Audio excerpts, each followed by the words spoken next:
Hi, good Tuesday. I want to stress that, make sure I get that right at least once this evening. Thank you for being here, starting off a 4-day work week with us for most everyone, with about 8 days worth of news for the program. So we'll have a lot of ground to catch up throughout the rest of the week.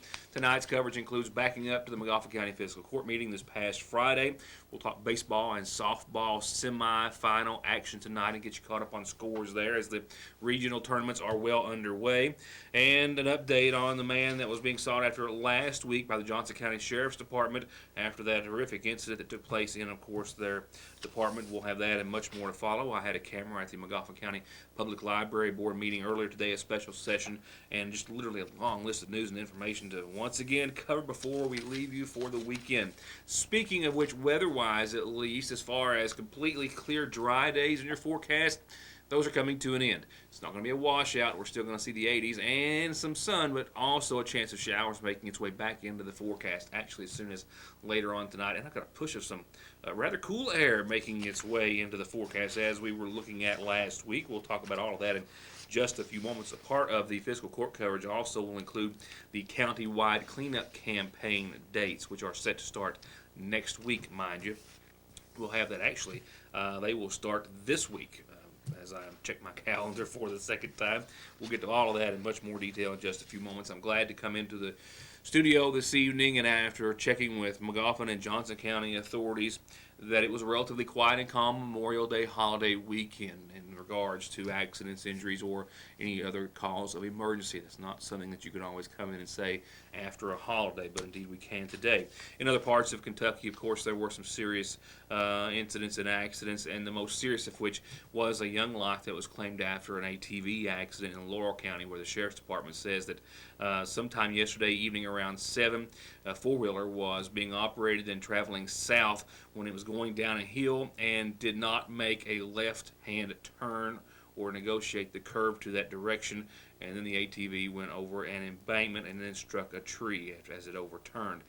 There was an operator of the ATV, a 17-year-old male. The passenger, however, who actually I believe owned or was responsible for the machine, a 17-year-old female identified as Cheyenne Bowles, was thrown from that four-wheeler. She received critical injuries, was alive at the scene, but after being taken to the St. Joseph Hospital in London, was later pronounced dead from the severity of her injuries. The driver was still being hospitalized. His condition is unknown at this hour. While the cause of the crash is under investigation, it's also being investigated as to whether or not mechanical issues with the machine may have at least contributed to that death of that Kentucky teenager. Well, Memorial Day, of course, the unofficial start to summer, and a lot of folks anxiously anticipating maybe getting a summer vacation on that note.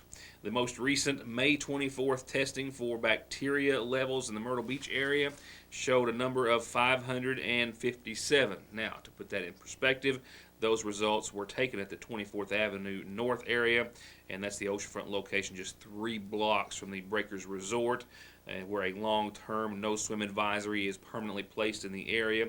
Elevated bacteria in Myrtle Beach, coupled with the past weekend's violence, resulted in 2 national media groups warning visitors of summer travel to the downtown area.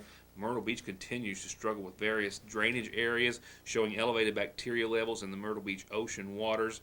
We understand that the South Carolina Department of Health and Environmental Control warns beachgoers not to swim in any waters where the results exceed levels of 104. And again, those numbers coming back at 567. You are not banned from getting into the water in the Myrtle Beach area, but it is highly recommended that you don't. On each of our coasts, shark attacks over the course of the weekend as well. A 12-year-old boy swimming in chest-deep water, we understand, in Brevard County in Florida with his father, was bitten by a shark. It's in the Sidney Fisher Park in Cocoa Beach, Florida, to be specific. The boy suffered a 6-inch laceration to his right leg, was pulled by the water by his father. He is going to make it. And in California, in the southern part of that state, a woman 150 yards out also suffered a shark bite and will recover from her injuries as well. Not to put a damper on any holiday travel, maybe just a word of caution to be associated with. Johnson County Sheriff's Department says they did have a relatively quiet Memorial Day weekend, and that also gave them some time to continue searching for this man who is, I would very well imagine, at the very top of their wanted list.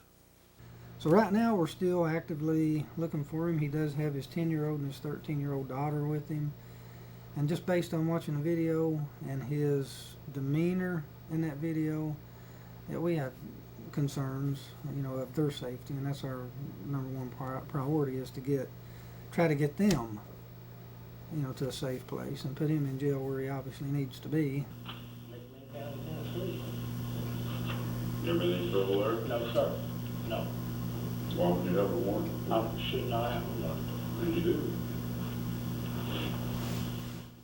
It's still hard to watch. Those remarks from Sheriff Dwayne Price were made in this interview that we did last Thursday. Tomorrow will mark a week that Jonathan Morrow fled in this fashion from the Johnson County Sheriff's Department with one of his two daughters and has not been able to be found since. And just got off the phone with Chief Deputy Kevin Pelfrey a few moments ago, who confirmed that they are still following up leads and still needing the public's assistance in locating Jonathan Morrow, described as 5'9", 230 pounds, last seen in a mint green Ford with a license plate number 570VLB. The vehicle said to be a crossover or small type of SUV that they are searching for. But as of right now, no real indicator on his whereabouts, but he is still believed to be with at least one, if not both, of his two daughters.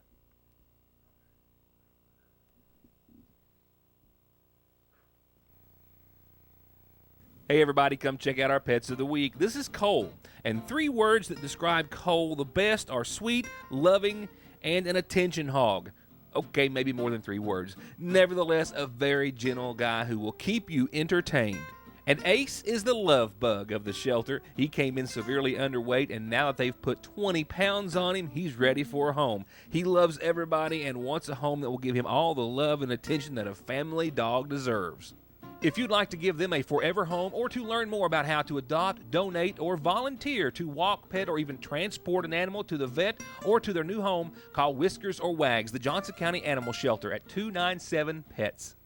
Generator for the Lloyd M. Hall Community Center in Sagersville, a first reading of the proposed budget, the county-wide cleanup, and other items of discussion in Friday's session of the McGoffin County Fiscal Court. It all began with a proclamation declaring this month Older Americans Month, with members of the McGoffin County Senior Citizen Center. The mission of the McGoffin County Senior Citizens is to keep the elderly in their homes as long as possible. And I cannot emphasize as a physician that every day that you can keep yourself as we get older, all of us up and moving around, every day that you can walk instead of having to sit, and every day that you can sit instead of having to lie in bed is a great accomplishment. There's a tremendous difference between being bedfast and being sitting up, and between sitting and walking. And I've known that not only as a doctor, but as a son of a father who I watched go through all those stages. So anything you can do to keep your loved one moving, do it. After which, in financial matters, they had a second reading for a budget amendment to the 2016 budget for the county, and they followed that with a first reading of the fiscal year 17 budget. The process, as is always, dictates that there's a first reading, that budget is sent to Frankfurt for examination, it returns to the county, and then the county will go over and discuss any changes to be made. There were some budget transfers, including $20,000 from the general fund to the jail fund, and the judge and County Attorney Greg Allen agreed to seek opinion from the Attorney General on McGoffin County's assessment board to clarify some confusion, as Hardin put it, on the terms, the expiration of the terms, and limits for those who sit on that board. And it looks as though the community center will be receiving a backup generator for emergency and other situations. Next is the community center generator resolution authorization. You have that in your packet. That's to proceed to get a generator for the community center. I'd like to pass that in the form of a resolution with the understanding that the judge will be authorized to sign those documents necessary to complete the process. Is there a second? Yeah, second. Okay. Any discussion? Yeah, on this propane, is it going to run off gas for emergency situation? Is that what this is for? The gas one is usually the one they do. Mike would tell you for sure, and he's not here. Is the gas What's the one? question? Is it gas or fuel, the generator? Is this an emergency generator It's for? a diesel power. Diesel. Okay. So they'll just have diesel on standby to fuel it. Is that, yeah. So like the ones you can buy at homes that'll kick on once a week or something and run all the system and make sure it's okay. It, you'll have, the building that it's in, the maintenance person will do a weekly check. Right, okay. But then you'll have a vendor will come and do, service once a year on it to make sure that it's operating at full capacity. And we are trying to get one for the nursing home. I know that's a private entity, but every time there's a storm, the county has to send out the rescue squad, and we're out in the city, we're out quite a bit. So if we can get one for the nursing home, that will help us a lot too. So we're applying for that. Motion been made and second. Any further discussion? All those in favor signify by saying aye. Aye. Those opposed, nay. Motion carries. And one of the last discussions was that of a resident from the right-hand fork of punching off of Route 7. Mr. Leon Bays addressed the fiscal court and the judge executive in regards to an ongoing dispute over what he says is a county road, one that he says has kept a dispute that he says has kept his grandchildren out of school for a great many days in just the past school year, and a situation that the fiscal court gave him full support in fixing in the coming days or weeks. The bus service did run, but they stopped running in March of, last year. And it's been 13 months since the bus has been up there to pick my grandkids up.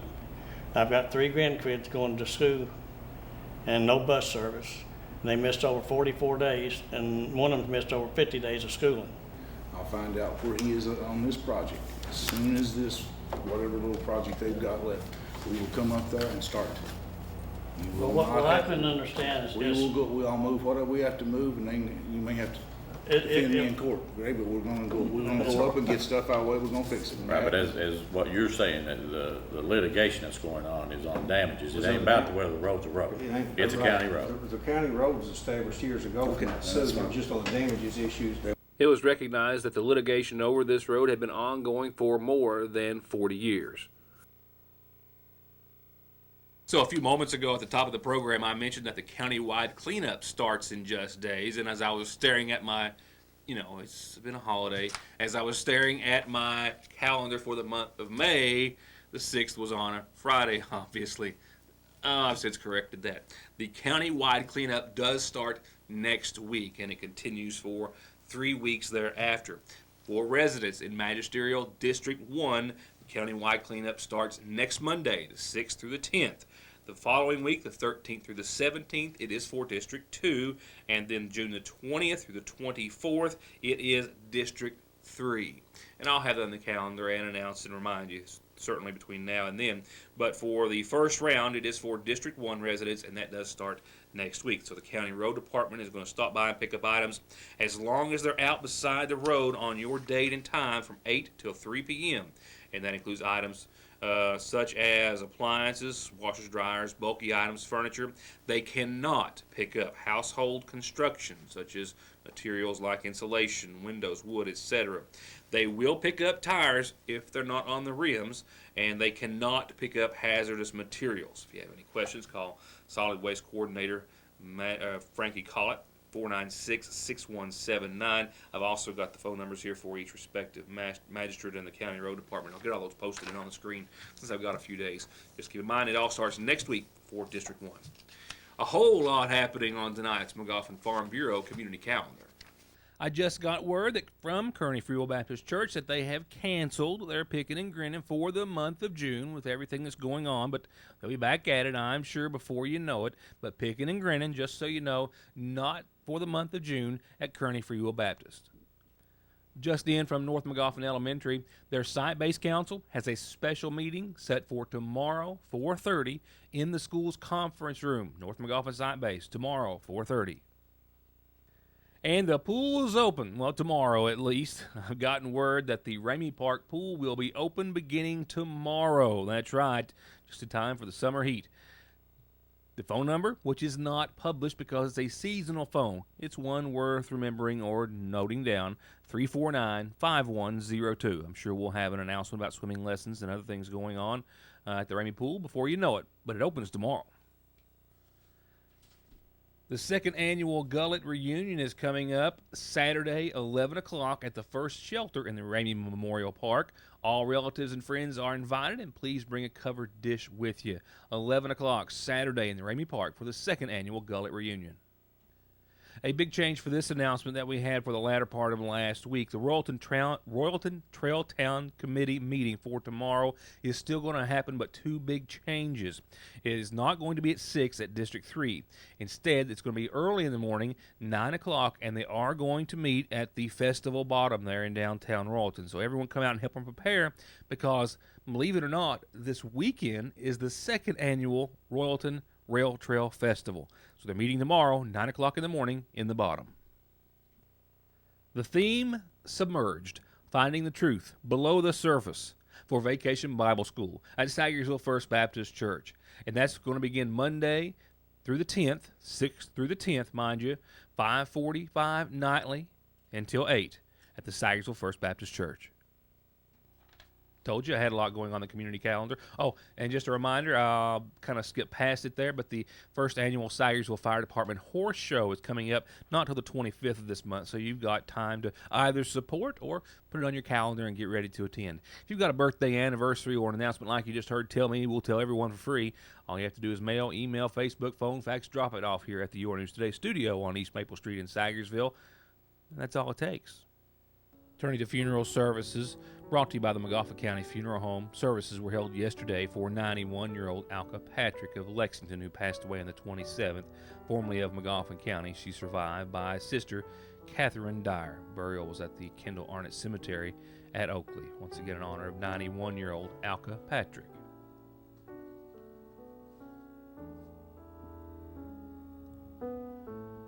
66-year-old Anthony Arnott Sr. of Gardner Trail passed away Saturday the 28th, the son of the late Forrest Joe and Pansy Arnott.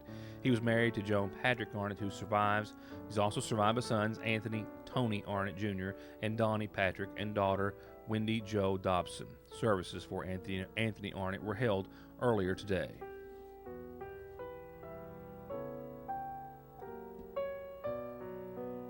71-year-old Joyce Ward Lamaster of Rock Lick Road passed away on the 28th, married to Wendell Lamaster, who survives, and she's also survived by her son Ron and daughter Rhonda Eisen. Visitation is this evening and prior to tomorrow's services. They're going to begin at 1 o'clock tomorrow with visitation and services, all from the McGoffin County Funeral Home, and burial will follow the services at the Rock Lick Cemetery at Rock Lick. And 67-year-old Grover Wireman of Falcon passed away on Sunday. The son of Sally Wireman and the late Durrell Wireman. Besides his mother, he's survived by 5 brothers and 5 sisters. Visitation is this evening and before services, which are set to begin tomorrow afternoon at 2. Both visitation and services will be from the Community Free Will Baptist Church at Falcon, while the Jones Preston Funeral Home is in charge of arrangements for 67-year-old Grover Wireman. For high-speed internet starting at 15 meg for all of your gaming, movie, home, and business solutions, or to watch TV, including your favorite local channels without a contract with hundreds of channels and digital and HD quality, and to stay connected 24/7 with friends and family, a direct line to 911, or to give your business the link it needs, choose telephone service you know is always there. Just click on their link on this site to find out how affordable the latest technology in communications can be. Foothills Communications. Well, I'm not enjoying the district tournament so far to some degree because yesterday, with all the plans and everything going on, simply couldn't make the trek to Shelby Valley. I did get to catch it on the radio. Man, it was electrifying to listen to the entire game for the McGoffin County Hornet fans out there, I'm sure. And with their game 1 tonight set for, well, right around this time or a few moments ago, I'm not going to make it there for that contest either. So we will, however, talk about first-round scores, semifinal matchups, and the rest of the action as semifinal games and pairings will be over tonight, sending some teams on to the championship in boys high school baseball, girls fast-pitch softball for the 15th region. McGoffin County ousted Pikeville in the first round thanks to some great pitching by Laley Burchell, as well as 2 homers with runners on base by Aaron Bolin. I mean, it was just exciting to listen to. So it was a 10-8 win that advances them on to semifinal action tonight. They'll take on Belfry, an 11-0 winner over Betsy Lane. So you've got McGoffin County, the 57th region runner-up, a 24-4 team on their season, 14-2 in the region, and they're taking on Belfry. They played Belfry once in the regular season, in which they won. Actually, they played them twice, 11-0 and 4-0. So McGoffin County the favorite tonight against Belfry. First pitch was set for 6:15. And Belfry is, however, the 60th district runner-up to Lawrence County. They're 20-16 and 5-3 in the district. Game 2 tonight, first pitch set for 7:45. If everything rolls on time, will be Johnson Central, the 57th district champs, and the 15th region defending champion, mind you. Central 24-14 after taking the district championship from McGoffin County and that big win for them. They're 3-0 in the district. And they have played Lawrence County twice in the regular season. They won the first one 8-4, lost the second one 2-4, and they face Lawrence County tonight, the 60th district champions, who are 25-14 and 13-4 in the region. Going on over to baseball, even though I've got the backgrounds reversed, man, this is obviously feels like a Monday from a from a holiday weekend. Kind of had a few little flubs here and there. Nevertheless, in baseball for the boys' action tonight, set for 6 o'clock, was the first game between Shelby Valley and Central. Shelby Valley beat Allen Central, that is, 9-5 in round 1 last night, and Johnson Central ousted Pike County Central 10-0 last night. So tonight, game 1 in the boys round, you've got the 59th district runner-up taking on Johnson Central, the 57th district champions over Sheldon Clark. Shelby Valley 18-16, 12-12 in the region. Johnson Central, the boys 30-9, 12-1 in the region, and the favorite obviously for tonight's boys matchup. In game 2, set for 8:30 tonight, you've got Lawrence County and Pikeville. Lawrence County ousting Prestonsburg 7-6 last night, and Pikeville taking out Sheldon Clark 8-4. So that puts Lawrence County, the 60th district champions, who took out Pike Central. Lawrence County also the 15th region defending champions, coming into tonight's semis at 25-9 on the season and 14-4 in the region. Pikeville coming in against Lawrence County, the 59th district champs over Valley. They won that title. They're 18-7 in the region and a 24-11 record thus far. I can also tell you that Lawrence County lost to Pikeville in the regular season 6-8 and then won to Pikeville 4-1. We'll have to wait and see. Scores, maybe some highlights if somebody brings me some, as I'm hoping they'll do tomorrow night. Weather-wise, a beautiful day in the neighborhood. 90 degrees, a bit better for some folks in the sun. 63 for nighttime lows. Partly cloudy skies tonight with nothing more than a light east wind. The precipitation chances will start to work their way back into the forecast by tomorrow, and I think it's actually going to be tomorrow night. We will see a Wednesday with some sunshine at the beginning, but with increasing clouds, temperatures in the mid-80s. Those clouds will increase to a 20% chance of some showers and thunderstorms after 9 o'clock tomorrow night. So today, your last clear, bright, sunshiny, dry day for a certainty for a little while. Thursday, a 50% chance of showers and thunderstorms, mostly cloudy in the low 80s. That chance of showers continues Thursday afternoon, and into Thursday night. That's one of a couple of change-ups we've got coming weather-wise in the forecast. Friday, we've got mostly cloudy skies continuing. The sun's gone. 80, 61 for your high and low, a 40% chance of showers and thunderstorms. That will decrease to about 20%, I think, as Friday night rolls around. But then Saturday hits us with another good shot at some clouds and showers for the weekend right now. The weekend is a day closer than usual at this time, of course, but we're looking at a Saturday with a slight chance of showers and thunderstorms early. Those chances going up to about 50% by afternoon and evening, low 80s. And check out Sunday's forecast. Now, that's that cool air I referred to earlier. That's not a misprint, ladies and gentlemen. Mostly cloudy, a 50% chance of showers and storms on your Sunday, 75. I mean, we've got even, while that's the mid-70s, obviously, I've got low 70s for Monday of next week, as that colder, cooler air, well, sticks around for a while and puts us back into a little bit of a chill, as we'll see low 70s, low 50s for highs and lows.